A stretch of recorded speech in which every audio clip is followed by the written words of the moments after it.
New Zealand green, it's called. The emerald color of grass washed in crystal air.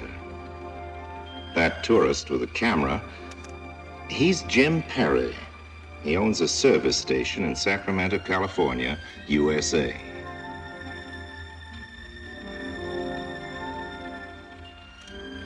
But once, 15 years ago, I was stretched out in a New Zealand hospital with a slug of shrapnel in my back. I'd been shipped in from Guadalcanal, and no sooner was I patched up than I was shipped out again. So I never did get to see much of New Zealand. But while I was in the hospital, I had a wonderful, talkative nurse who told me all about the place. That's her there in the middle.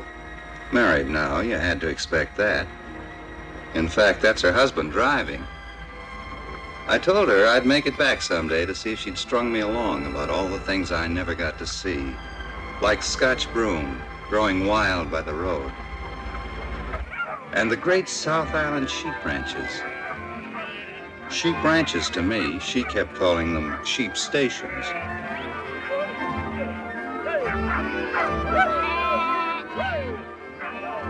Well, to me, a sheep's a sheep. They're strictly to help you go to sleep. It was the dogs I couldn't take my eyes off of. The wonderful canine traffic cops that kept those mobs of sheep moving like pedestrians during the noon rush hour.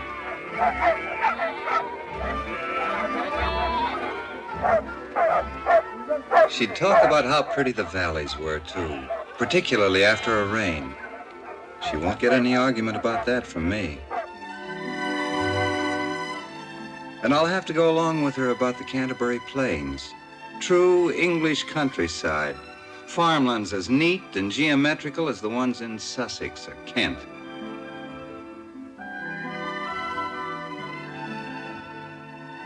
Christchurch. Of all the big cities in New Zealand, it's the farthest away across the world from England. But somehow it's the one that's most English of all, with the River Avon winding through it, and the big gray stone cathedral on the square in the middle of town. It could be Stratford or Oxford, except for one thing. It's only an overnight hop from the South Pole.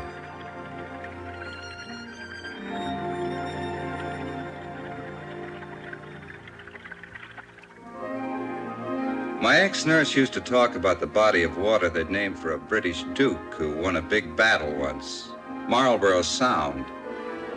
But if she thought this was England, she made a big mistake. You could never hope to find more perfect fjords.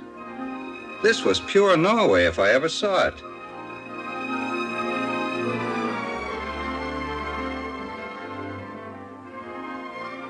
You keep on flying over the Sound, and the next thing you know, you're out over the ocean again. The part of it that divides the two big islands, Cook Strait. The South Island off to your right. The North Island to your left, with Wellington at its tip.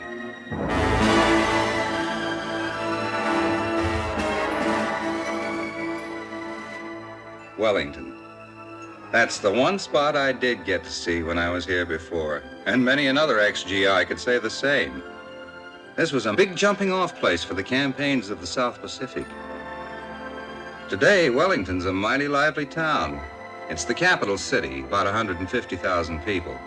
The big government buildings are mostly concentrated downtown, like Washington, D.C., and the red-roofed houses climb up and down the hills like San Francisco.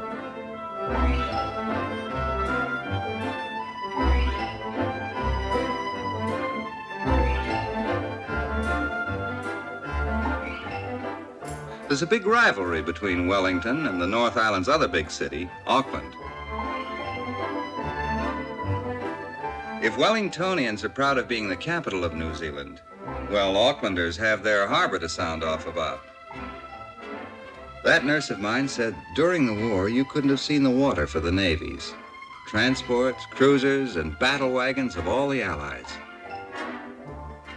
These days, the harbor's just about as busy with merchant shipping, making Auckland New Zealand's largest city.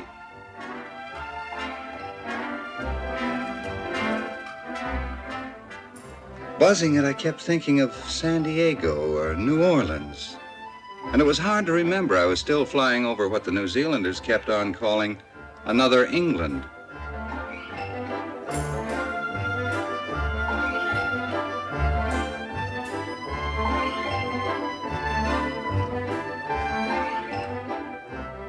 Mount Egmont, the Fujiyama of New Zealand. Only they say Fujiyama is the Mount Egmont of Japan.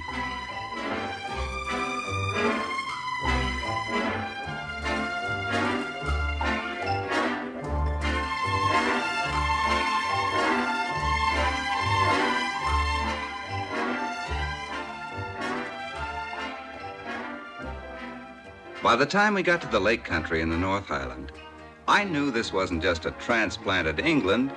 It was a whole collection of countries: Canada, Japan, Norway, Switzerland, Northern California with its rushing, foaming trout streams.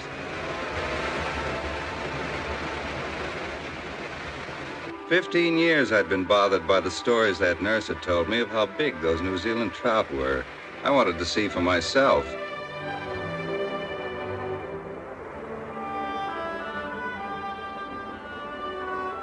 I wasn't buying any of her fish stories. After all, I fish a lot back home.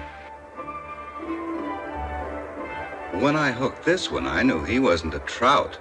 He could have been a salmon or a tuna or a whale.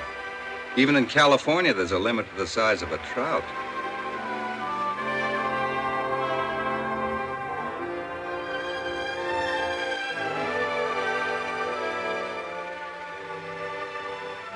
Know what it was? It was a trout. A 9-pound, 3-ounce rainbow, and one of the smallest caught that day. If it had measured less than 14 inches, they'd have made me throw it back.